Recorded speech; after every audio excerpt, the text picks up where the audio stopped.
தமிழ்நாட்டின் மூவேந்தர்களை கொன்றது யார்?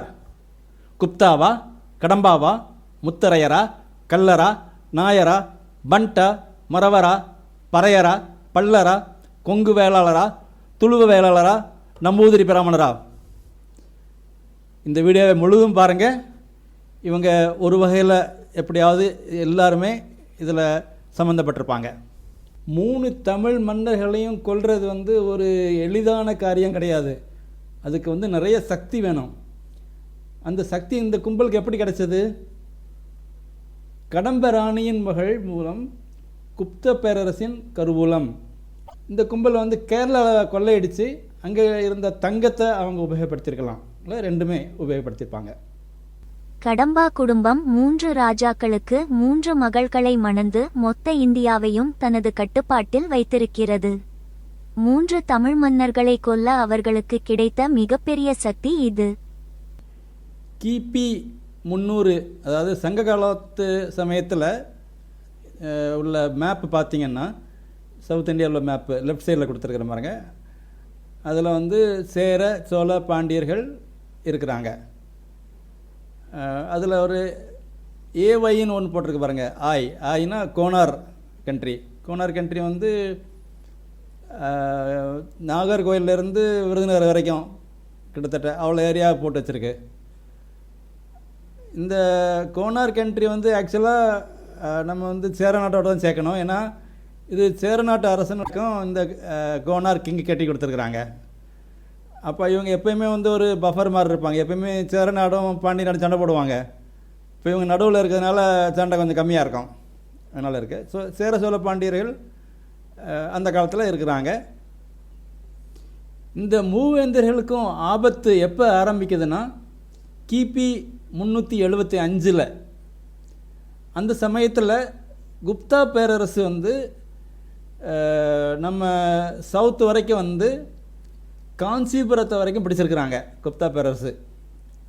அதுதான் இவங்களுக்கு ஒரு செக்யூரிட்டி ரிஸ்க்கு. என்னன்னு பார்ப்போம். இந்த மேப்பில் பார்த்திங்கன்னா, வாடாமல்லி கலரில் லெஃப்ட் சைடில் இருக்கிற அந்த மேப்பு பார்ட் முன்னால் உள்ள சேர சோழ பாண்டிய அரசர்களுள்ள இடம். அதை இப்போ களப்பிரர்கள் அப்படின்னு யாரோ ஆட்சி செய்கிறதா போட்டிருக்கு. யார் இந்த களப்பிரர்? வரலாற்றில் ஒழுங்காக பதில் இல்லாமல் இருக்குது. நம்ம இந்த வீடியோவில் பார்ப்போம் இந்த களப்பிரர் யாருன்னு பார்ப்போம். வலது பக்கம் சிவப்பு கடலில் போட்டிருக்கு பார்த்தீங்களா, அது பல்லவ பேரரசு. பல்லவ பேரரசுனால் இப்போ உள்ள வன்னியர்கள் இருக்காங்கள்ல, அவங்க ஆட்சி செஞ்சிட்ருக்காங்க. இந்த சேர சோழ பாண்டியர்களை கொன்னுட்டு இந்த களப்பிரர்கள் எப்போ ஆட்சி ஆரம்பித்தாங்க, இதுக்கும் பதில் வரலாற்றில் இல்லாமல் இருக்குது. என்னோடய ஆராய்ச்சிப்படி கிபி 415 420 இது ஆரம்பிச்சிருக்கலாம். அதை நம்ம டார்க் ஏஜ் இல்லை இருண்ட காலம்னு சொல்லுவாங்க. அந்த இருண்ட காலம் எப்போ ஆரம்பிச்சதுன்னா 415 கிட்ட ஆரம்பிச்சிருக்கு. கிபி 350 காஞ்சிபுரத்தில் சமுத்திரகுப்தர் பல்லவ மன்னர் வன்னியர் விஷ்ணுகோபனை தோற்கடித்தார். சமுத்திரகுப்தர் திருப்பதிக்கு தெற்கே உள்ள காடுகளில் இருந்து வந்த புள்ளியின் வழித்தோன்றல்கள் களப்பிரர்களின் ஆதரவை பயன்படுத்தி இருக்கலாம். வன்னியர்கள் தங்கள் நாட்டை வடக்கு பக்கத்திலிருந்து தலைநகரம் இல்லாமல் நடத்துகிறார்கள். இது காஞ்சிபுரத்தில் உள்ள பறையர்களுக்கு அதிகாரம் அளிக்கிறது. தலகுண்டாவைச் சேர்ந்த பிராமணரான மயூரசர்மா வேத படிப்பை முடிக்க காஞ்சிபுரத்திற்கு பயணம் செய்தார். அவமானம் அங்கு இருந்தபோது அவர் ஒரு கடுமையான வாக்குவாதத்தில் ஈடுபட்டார் அல்லது பல்லவ காவலர் குதிரை வீரரால் அவமானப்படுத்தப்பட்டார். சபதம். இந்த அனுபவத்தாலும் ஷத்திரிய சக்தியின் ஆதிக்கத்தாலும் கோபமடைந்த மயூரசர்மா தனது புரோகித வாழ்க்கையை துறந்து அவமானத்திற்கு பழிவாங்க வாளை எடுத்தார். இராணுவ எழுச்சி. அவர் ஸ்ரீபர்வதத்தின் நவீன ஸ்ரீசைலம் அடர்ந்த காடுகளுக்கு பின்வாங்கினார். அங்கு அவர் உள்ளூர் வன பழங்குடியினரை திரட்டி பல்லவ எல்லை காவலர்களை தோற்கடிக்கும் ஒரு வலிமையான படையை அமைத்தார். மயூர சர்மா பற்றி பார்த்தோம். இவர் ஒரு பிராமணராக இருந்து அப்புறம் வாழை கையிலேந்தி அவர் ஒரு சத்திரியராக ஆகிறாரு. ஃபஸ்ட்டாக காஞ்சிபுரத்தை படிக்கிறாரு. காஞ்சிபுரத்தை படித்ததுக்கப்புறம் வேறையும் இடங்கள் படிக்கிறாரு. அவர் சொந்த ஊர் கர்நாடகாவில் அந்த பனவாசி அப்படிங்கிற ஊருக்கு பக்கத்தில். பனவாசியிலேருந்து காஞ்சிபுரம் ரொம்ப தூரம். அப்போ காஞ்சிபுரத்தை இவர் பிடிச்சதுனால அங்கே யாரையாவது ஒரு மேனேஜரை வச்சு தான் அதை பார்க்க முடியும் காஞ்சிபுரத்தை. அப்போ மேனேஜர் யாரை வைக்கலன்னா இவருக்கு ஹெல்ப் பண்ண கொரில்லா வாரில் ஹெல்ப் பண்ண யாராவது வச்சுருக்கலாம். அது வந்து ஒரு கலப்பரரா இல்லை முத்தேரராக இருந்திருக்கலாம். இந்த காஞ்சிபுரத்துக்கும் பனவாசிக்கும் நடுவில் ரொம்ப தூரம். அது வந்து பெங்களூர் வழியெல்லாம் ரூட் இருக்குது. பெங்களூர் பக்கத்தில் கோலார்னு ஒரு ஊர் இருக்குது. அந்த கோலார் ஊரில் இருக்கிறவங்கெல்லாம் வந்து இப்போ நம்ம இபிஎஸ் இருக்கார்ல, அவங்க ஜாதியை சேர்ந்த ஆளுங்க நிறையா பேர் அங்கே இருக்காங்க. அந்த அந்த கண்ட்ரிக்கு பேர் வந்து வெஸ்டர்ன் கங்கான்னு சொல்லுவாங்க. அப்போ அவர் பனவாசிலேருந்து அந்த வெஸ்டர்ன் கங்கா தாண்டி தான் அவர் காஞ்சிபுரத்துக்கு வரணும். அடுத்த 75 ஆண்டுகளில் அவரது கொள்ளுப்பேரன் காக்குஸ்தவர்மா முழு இந்தியாவையும் கட்டுப்படுத்தப் போகிறார். இப்போ நான் என்ன பார்க்க போகிறோன்னா, கிபி 390 முதல் 415 வரை ஆட்சி செய்தவர் வந்து பகீரதவர்மன். இவர் வந்து அந்த மயூர சர்மாவின் பேரன், அந்த கடம்பா பேரரசில் உள்ள ஒரு அரசர். அவருக்கு ஒரு மகன் இருந்தார். அவருக்கு பேர் வந்து காக்குஸ்தவர்மன். அவருடைய ஆட்சி காலம் வந்து 455லேருந்து 470 வரைக்கும். அவர் என்ன பண்ணார்னா, அவருக்கு வந்து 3 மகள்கள் இருந்தாங்க. 3 மகள்களும் ரொம்ப அழகாக வெள்ளையாக இருந்தாங்க. அப்போ நிறைய அரசர்கள் வந்து கல்யாணத்துக்கு வருவாங்க இல்லையா. அப்போ அவர் என்ன பண்ணாருன்னா 3 பேரரசர்களுக்கு ஒவ்வொரு மகளையும் கட்டி கொடுத்துட்டாரு. யார் அவங்க? வாக்கடக்க வம்சம், இது ஒரு பெரிய கண்ட்ரி.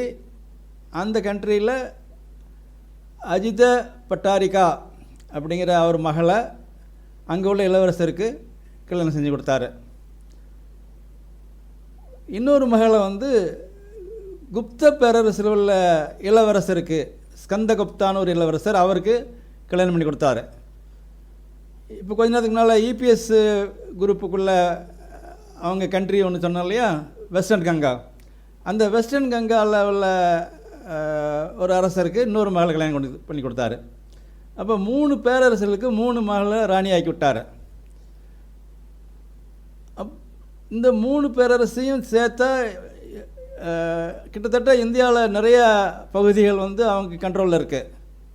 இப்போ இவர் வேறு வந்து தமிழ்நாட்டை எல்லாத்தையும் பிடிச்சாருன்னா முழு இந்தியாவும் இந்த காக்குஸ்தவர்மா ஃபேமிலிக்கு கண்ட்ரோலில் வந்துடும். கடம்ப மன்னன் காகுஸ்தவர்மா 3 தமிழ் மன்னர்களையும் கொன்று ஒரு களப்பிரரை ஆட்சி செய்ய நியமிக்கிறான். கடம்ப குடும்பம் எப்போது 3 தமிழ் மன்னர்களையும் தாக்கியது? இது நான் முன்னால் சொன்ன மாதிரி கிட்டத்தட்ட கிபி 420வது வருஷத்தில் அந்த குப்த இளவரசருக்கு இவங்க மகளை கல்யாணம் கட்டி கொடுத்ததுக்கு அப்புறம் நடந்திருக்கோம். அவங்க எப்படி இவங்களை தமிழ் மன்னர்களை பிடிச்சாங்கன்னு பார்த்தீங்கன்னா, ஃபஸ்ட்டு அவங்க சேர நாட்டை தான் தாக்க வேண்டியிருக்கோம். ஏன்னா அதுதான் அவங்களுக்கு பக்கத்தில் இருக்குது. சேர நாடு வந்து 2 பக்கம் இருக்குது. கேரளாவுக்கு கடலை ஒட்டி இருக்குது, கொஞ்சம் இடம் கரூர் பக்கமும் இருக்குது. அதுக்கு 2க்கு நடுவில் வந்து மலை இருக்குது. அதில் பாலக்காடு கேப்புன்னு சொல்லுவாங்க, ஒரு சின்ன இடம். அது வழியாக தான் கேரளா சைட்லேருந்து தமிழ்நாடு சைடுக்கு வர முடியும், கரூருக்கு வரணுன்னா. அப்போ இவங்க சேர அரசனை தாக்கணும்னா அது கொஞ்சம் கஷ்டம்.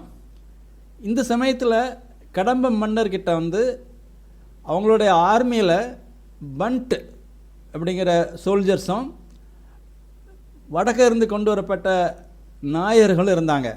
இப்போ இவங்களை வந்து பனவாசியிலிருந்து உடுப்பி வெளியே வந்து கடலோரத்துலேயே வந்து கேரளாக்குள்ளே எல்லைக்குள்ளே நுழைஞ்சு உள்ளே வரணும். உள்ளே வந்து பட் அவங்க கரூரை பிடிக்கணுன்னா பாலக்காடு கேப் வழியாக தான் கரூருக்கு வர முடியும். மயூர சர்மாவுக்கு முப்பாட்டங்கள் இருக்காங்கல்ல, 2nd இல்லை 3rd செஞ்சுரியில் அவங்க கடம்பூஸ்னு சொல்லுவாங்க. அந்த கடம்பூஸ் வந்து ட்ரைபல்ஸ். அவங்க அந்நேரம் உடுப்பியில் வந்து வெள்ளைக்கார கடல் கொள்ளையர்கள் தங்கியிருந்திருக்காங்க. அந்த கடல் கொள்ளையர்களுடைய கப்பலை எடுத்துக்கிட்டு இந்த கடம்பூசும் அந்த யவனாசங்கம் சேர்ந்து சேர நாட்டை மேலே போர் தொடுக்க வந்திருக்கிறாங்க. அந்நேரம் வந்து சேர நாட்டில் வந்து செங்குட்டுவன் அரசனாக இருக்கார். ஆனால் சேரன் செங்குட்டுவன் வந்து இவங்க அந்த கடல் கொள்ளையருடைய கப்பல் வந்து இல்லையா, அதை வந்து கம்ப்ளீட்டாக அழிச்சிட்டாரு. அந்த கப்பலையும் அழித்து, அந்த கப்பல் வந்து எங்கேருந்து வந்ததுன்னா இப்போ உள்ள கிட்டூர் போர்ட்டுன்னு சொல்லுவாங்க, அந்த கிட்டூர் போர்ட்டுக்கு உள்ள ஆளுங்களையும் இவங்க போய் சண்டை போட்டு அவங்களையும் அழிச்சிருக்கிறாரு. யார்? சேரன் செங்குட்டுவன். இது வந்து பழைய கதை. சேரநாடு, கரூர் வந்து அதுக்கு தலைநகர். அதுக்கு மேலே கடம்பர்களால் பலமுனை தாக்குதல். நம்ம கொஞ்சம் நேரத்துக்கு முன்னால் பார்த்தோம், அந்த மயூர சர்மா டைம்லேயே அவங்க வந்து காஞ்சிபுரத்தை பிடிச்சி வச்சுருக்கிறாங்க. காஞ்சிபுரத்தில் வந்து ஒரு கல்லர் இல்லைன்னா முத்தரையரை வந்து இன்சார்ஜாக போட்டிருக்காரு. அப்போ அந்த காஞ்சிபுரத்துலேருந்து அந்த முத்தரையரும் அந்நேரம் அந்த முத்தரையர் பெயர் வந்து சேந்தன் கூற்றான் அப்படிங்கிற ஒரு ஆளா. கிழக்கு பக்கத்திலிருந்து அந்த காஞ்சிபுரத்து சைட்லேருந்து கல்லர்ஸும், காஞ்சிபுரத்தில் வந்து பறையர் இருக்காங்க, அவங்க வர்றாங்க. மெயின் கடம்ப அரசு எங்கே இருக்காங்க? பனவாசியில் இருக்காங்க, கர்நாடகாவில். பனவாசியிலிருந்து அவங்க ட்ரூப்ஸ் வந்து பண்ட்டுன்னு சொல்லுவாங்க. அவங்க அந்த வீரர்கள் வந்து ரொம்ப சக்தி வாய்ந்த வீரர்கள். அவங்க கூட நாயர் படையும் இருக்குது. அப்போ பனவாசியிலிருந்து இந்த பண்ட்டு, நாயர், இவங்க கடம்பா, அப்புறம் நம்பூதிரி பிராமின், துளுவ வேளாளர், இவங்க எல்லாம் பனவாசியிலிருந்து கரூருக்கு வந்து அட்டாக் பண்ணணும். அப்போ அவங்க அந்த கடலை ஒட்டி வந்த அந்த பாதையில் வந்துன்னா அவங்க பாலக்காடு பாஸில் மாட்டுவாங்க. பாலக்காடு பாஸில் அவங்க கிராஸ் பண்ணால் தான் கரூருக்கு வர முடியும். ஆனால் இப்போ அவங்களுக்கு வந்து என்ன நல்லா இது இருக்குன்னா, அவங்க நிலம் வழியாகவும் இப்போ அவங்களால வர முடியும். எப்படின்னா பனவாசியிலேருந்து வெஸ்டர்ன் கங்கா வழியாக வந்து, வெஸ்டர்ன் கங்கா வந்து இப்போ அவங்களுக்கு சம்மந்தக்காரங்க. அப்போ வெஸ்டர்ன் கங்கா வழியாக வந்து கரூரை அட்டாக் பண்ணலாம். அப்போ அவங்க கடமை என்ன பண்ணுறாங்கன்னா, 2 பிரிவாக அங்கேருந்து வர்றாங்க பனவாசியிலேருந்து. ஒரு பிரிவு வந்து கடலோரமாக வர்றாங்க, ஒரு பிரிவு வந்து நிலம் வழியாக டைரெக்டாக வராங்க. அப்புறம் அந்த வெஸ்டர்ன் கங்காவில் உள்ள ஆளுங்க இருக்காங்கல்ல, அவங்க இப்போ உள்ள கொங்கு கவுண்டர்ஸ், அவங்களும் இவங்க சண்டை போடுறதுக்கு, சேரங்கூட சண்டை போடுறதுக்கு உள்ளே வர்றாங்க. அப்போ பல முனையிலேருந்து அவங்க படைகள் வந்து சேரநாட்டை வந்து தாக்குது. அதனால் சேரனால் தாக்கு பிடிக்க முடியல, சேரன் தோற்று போயிட்டாரு. சேரநாட்டு வெற்றிக்கு பிறகு கடம்ப மன்னர் வந்து ரொம்ப சக்தி வாய்ந்த அரசராக மாறுறாரு. ஏன்னா சேர நாட்டில் நிறைய தங்கம் இருக்குது, யானை படைகள் இருக்குது, குதிரை படைகள் இருக்குது, கப்பல் படை இருக்குது, அங்கே உள்ள ஆளுங்க இருக்காங்க, அங்கே உள்ள ஃபுல் வளம் அவருக்கு சக்தியாக கிடைக்கிது. யாருக்கு? கடம்பரசருக்கு. அப்போ கடம்பரசர் வந்து அடுத்து யாரை பிடிக்கணும்?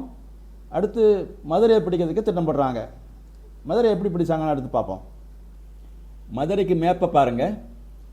இப்போ மதுரையை பிடிக்கணும்னா பக்கத்தில் கரூர் வந்து பக்கத்தில் தான். கரூரில் வந்து வெற்றிகரமாக அவங்க படைகள் இருக்குது. நான் ஏற்கனவே சொன்னேன், கடம்பா படைகள் வந்து 2 குரூப்பாக வந்தாங்க. ஒரு குரூப் வந்து அந்த பாலக்காடு பாஸ் வழியாக கரூருக்கு போயிருந்தாங்க, ஒரு குரூப் வந்து டைரெக்டாக கேரளாக்குள்ளே ஃபுல்லாக வந்து திருவனந்தபுரம் வரைக்கும் வந்திருக்காங்க. இப்போ இங்கே தெற்கு பாகத்தில் வந்து இங்கே அவங்களுக்கு வழியெலாம் தெரியாது, யாருக்கு? கடம்பக்காரங்களுக்கு. அப்போ அவங்களுக்கு வந்து அங்கே உள்ள லோக்கல் ஆளுங்களை வீரர்களை பயன்படுத்தணும். அப்போ லோக்கல் வீரர்களுக்கு என்ன பண்ணுறாங்கன்னா, சேர நாட்டில் எந்த ஜாதி இருந்தது, எந்த ஜாதி ஆட்சி செய்தது, இலக்கியங்கள் இதுபடி சேரன் செங்குட்டுவன் வந்து ஒரு நாடார் இனத்தை சேர்ந்தவர். அதை எப்படி நான் ஆதாரம் கொடுக்கலான்னா, சேரன் செங்குட்டுவனுக்கு குலதெய்வம் இல்லை கோயில் வந்து பத்திரகாளியம்மன். இப்போ நீங்கள் மதுரைக்கு பக்கத்தில் விருதுநகர், சிவகாசி, சாத்தூர், ஏலாரமண்ணை இங்கே உள்ள நாடாரெல்லாம் பார்த்தீங்கன்னா அவங்க எல்லாருமே வந்து பத்திரகாளி கோயில் கும்பிடுறாங்க. பத்திரகாளி கோயில் பெரிய பெரிய கோயிலெலாம் இருக்குது. அப்படிங்கும்போது சேர நாட்டில் இருக்கிறவங்க வந்து நாடார்கள் இருக்காங்க. அப்போ நாடார் அல்லாத ஜாதி யார் இருக்காங்கன்னு பார்த்தா பல்லர்கள் இருக்காங்க, மறவர்கள் இருக்காங்க. அப்போ இந்த பல்லர்களையும் மறவர்களையும் ஒரு துருப்புகளாக பயன்படுத்துகிறாங்க. கேரளாவிலேருந்து அவங்களை கொண்டு போனால் அவங்களுக்கு வந்து என்னென்ன வழி இருக்குது? ஒரு வழி வந்து தேனிக்கு போகிற ஒரு வழி இருக்குது. அப்புறம் இன்னொரு வழி வந்து செங்கோட்டை வழியாக ஒரு வழி இருக்குது.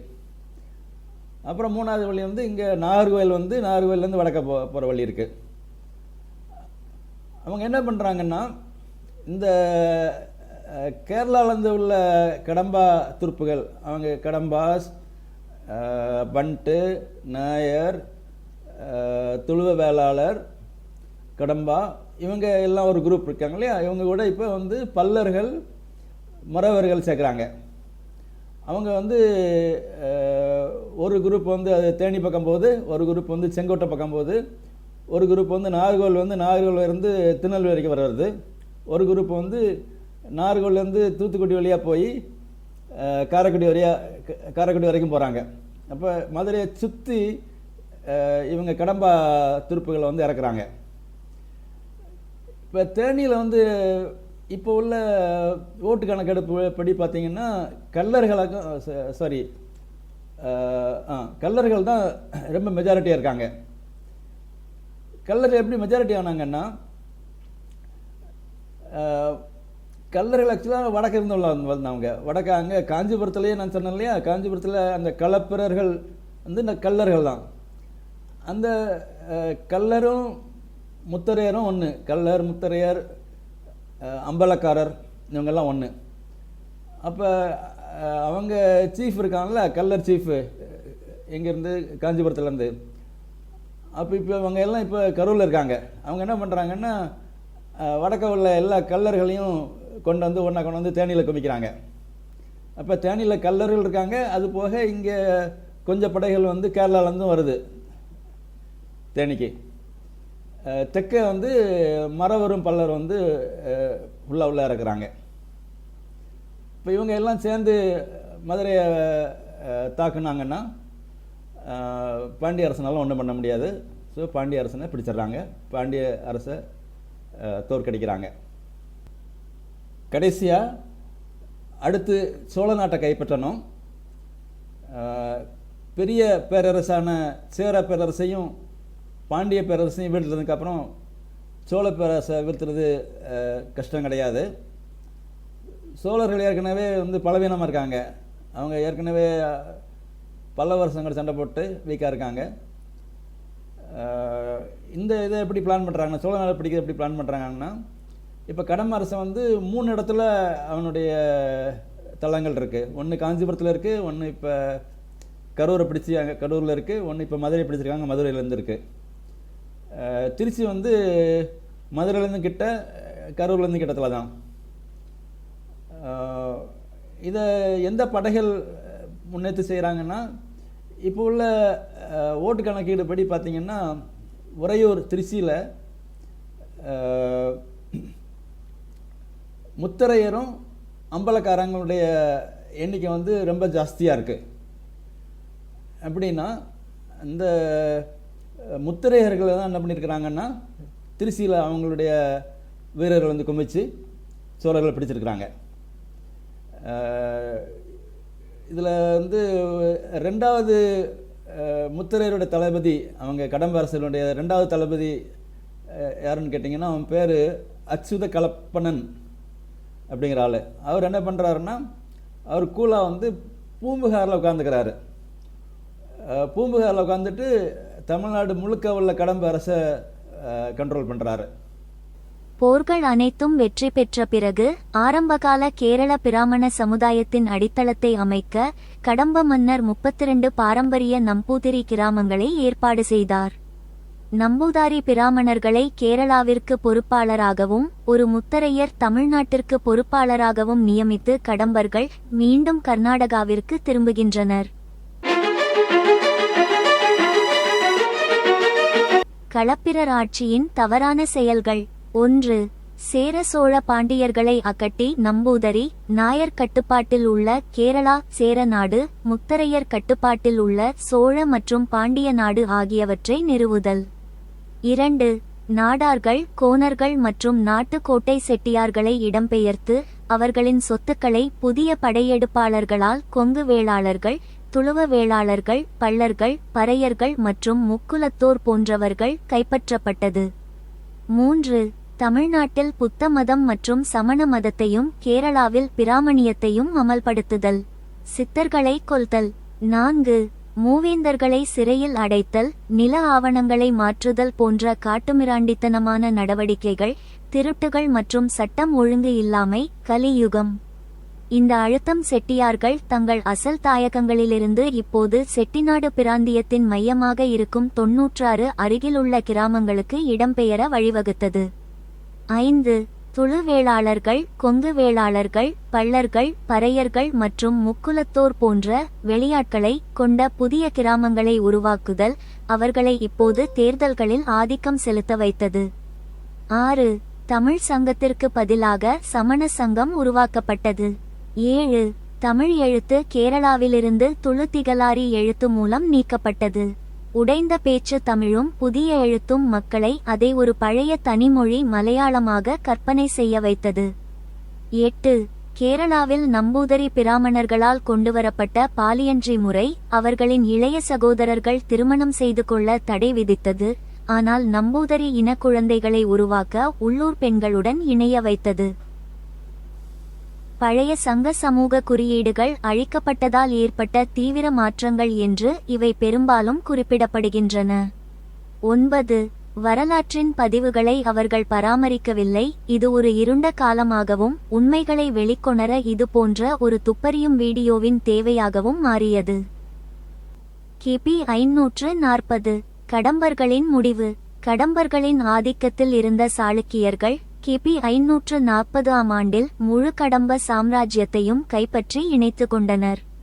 பல்லவ மன்னர் தமிழ்நாட்டை கைப்பற்றுகிறார். வன்னியர்களும் பறையர்களும் தமிழ்நாடு முழுவதும் பரவினர். முத்தரையர்கள் பல்லவர்களின் கீழ் பணியாற்றுகிறார்கள். கிபி 560 வாக்கில் சைவ துறவியின் வேடத்தில் பாண்டிய இளவரசனால் கொல்லப்பட்ட உறையூர், மயிலாடு மற்றும் மதுரையின் களப்பிரர் ஆட்சியாளர் மெய்ப்பொருள் நாயனார். பின்னர் 2ஆம் கடுங்கோன் கீழ் பாண்டியர்கள் மதுரை சிம்மாசனத்தை முழுமையாக கைப்பற்றினர். சோழர்கள் எழுச்சி. 1. கீழ்நிலை நிலை. கி.பி. 6ஆம் நூற்றாண்டு. கப்பம் கொடுப்பவர்.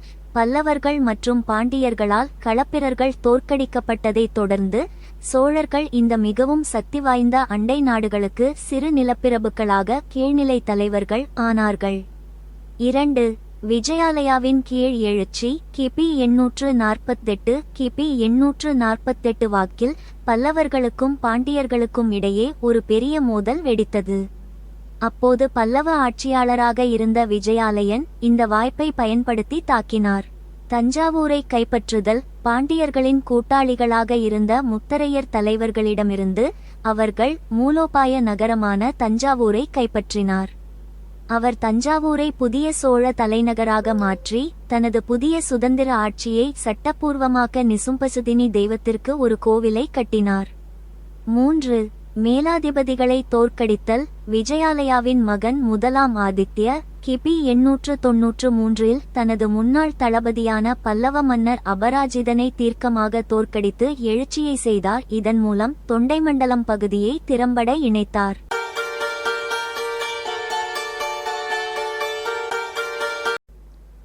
இப்போ ராஜராஜ சோழன் கதையை பார்ப்போம். ராஜராஜ சோழன் வந்து அந்த சோழ பேரரசு இப்போ வளர்ந்துட்டு இருக்கிற சோழ பேரரசில் அரசராகிறாரு. அப்போ ஏதோ ஒரு காரியத்துக்காக அவருடைய தூதரை வந்து கேரளாவுக்கு அனுப்புகிறாரு. கேரளாவில் வந்து நம்பூதிரி பிராமின் இருக்காங்க, அவங்ககிட்ட அனுப்புகிறாரு. அவங்க என்ன பண்ணுறாங்கன்னா இந்த தூதரை பிடிச்சி ஜெயிலில் போட்டாங்க. அப்போ இவருக்கு பயங்கர கோவம் வருது. அப்போ என்ன பண்ணார், அவர் படைகளை கூட்டிகிட்டு அவரே முன்னால் தளபதியாக நின்று போய் அந்த அவங்க ஜெயிலில் இருக்கிற இடத்துக்கு போகிறாரு. அது எந்த இடம்னா தக்கலைக்கு பக்கத்தில் உதகை ஃபோர்ட்டுன்னு சொல்லுவாங்க. அந்த ஃபோர்ட்லேயாக்கும் ஜெயிலில் போட்டிருக்காங்க. அந்த ஃபோர்ட்டை போய் உடைக்கிறாரு. உடைச்சி அவர் தூதரை வந்து ரிலீஸ் பண்ணுறாரு.